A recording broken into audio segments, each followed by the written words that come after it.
ವೇಣಿ ಮಾತಾಡ್ತಾ ಇರೋದು. ನನ್ನ ಮತ್ತು ಜಯಮೃತ್ಯುಂಜಯ ಸ್ವಾಮಿಗಳ ಮೇಲಿನ ಆರೋಪ ಅಪವಾದ ಎಲ್ಲವೂ ಶುದ್ಧ ಸುಳ್ಳು.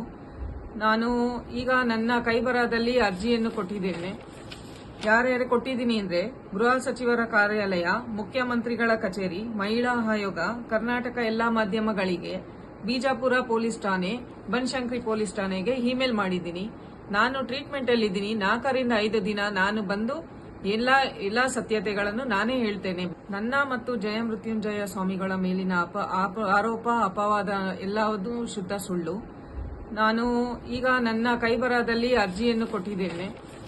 ಯಾರ್ಯಾರು ಕೊಟ್ಟಿದ್ದೀನಿ ಅಂದ್ರೆ ಗೃಹ ಸಚಿವರ ಕಾರ್ಯಾಲಯ, ಮುಖ್ಯಮಂತ್ರಿಗಳ ಕಚೇರಿ, ಮಹಿಳಾ ಆಯೋಗ, ಕರ್ನಾಟಕ ಎಲ್ಲಾ ಮಾಧ್ಯಮಗಳಿಗೆ, ಬಿಜಾಪುರ ಪೊಲೀಸ್ ಠಾಣೆ, ಬನಶಂಕರಿ ಪೊಲೀಸ್ ಠಾಣೆಗೆ ಇಮೇಲ್ ಮಾಡಿದ್ದೀನಿ. ನಾನು ಟ್ರೀಟ್ಮೆಂಟ್ ಅಲ್ಲಿದ್ದೀನಿ. 4 ರಿಂದ 5 ದಿನ ನಾನು ಬಂದು ಎಲ್ಲಾ ಸತ್ಯತೆಗಳನ್ನು ನಾನೇ ಹೇಳ್ತೇನೆ.